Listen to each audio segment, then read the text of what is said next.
Observe-t-on la présence d'œuvres qui ne répondent pas forcément à cette injonction, de la critique, du 19e siècle?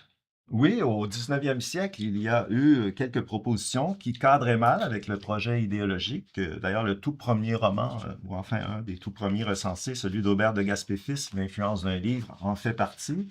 Par la suite, mais assez timidement et parfois même effacé par la censure, on voit apparaître des romans plus critiques et moins idylliques à l'endroit de la vie paysanne. Je peux nommer par exemple Asquin d'Albert Laberge ou encore Marie Calumet de Rodolphe Girard. Ou même Un homme et son péché de Claude-Henri Grignon, qui par la suite, en téléroman, téléâtre, va devenir Ah quelque oui, chose de... toute une vogue, on en a C'est ça, c'est très, très populaire, et puis on oui, tombera un peu dans la nostalgie du passé, mais le roman lui-même est très dur. oui, tout C'est un roman de la misère c'est ça. québécoise. Et puis, même Menot Maître Draveur de Félix-Antoine Savard, ou Ringuet avec 30 arpents. Alors, dans ces romans que je viens de nommer, on voit une série d'impasses qui sont vécues par les protagonistes. Mmh. On voit la misère, le sentiment de dépossession qui pourrait conduire les personnages de ces romans soit vers la folie ou encore vers des comportements névrotiques, soit vers le repli sur soi, le désengagement.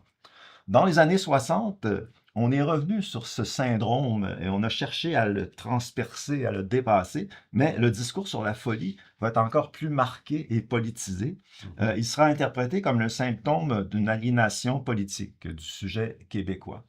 Mmh. Dans plusieurs romans, on exploite le registre de la violence, une violence qui malheureusement se retourne souvent contre le sujet lui-même, comme si le sujet québécois était lui-même son plus grand ennemi. Mmh. Alors, tout ça reflète une expérience politique québécoise qui est marquée par l'échec, une expérience malheureuse, en tout cas, un cas problématique, si on peut dire. Mmh. Quelques titres qui vont dans ce sens-là, plusieurs romans de Victor Lévy-Beaulieu, Oui. Race de monde, par exemple, ou Les Grands-Pères. Jacques Renaud, Le Cassé, une œuvre qui a marqué par son langage, une utilisation très, très marquée du joual, Mmh. dans un contexte de violence. Marie-Claire Blais, Une saison dans la vie d'Emmanuel. Mmh. Même Régent Ducharme, La vallée des avalées, Mmh. vraiment assez sombre. Mmh. Hubert Aquin avec Prochain épisode. Alors, ce sont tous de grands romans, ceux-là des années 60, innovateurs sur le plan stylistique, mais marqués par cette situation de cul-de-sac. D'impasse, oui.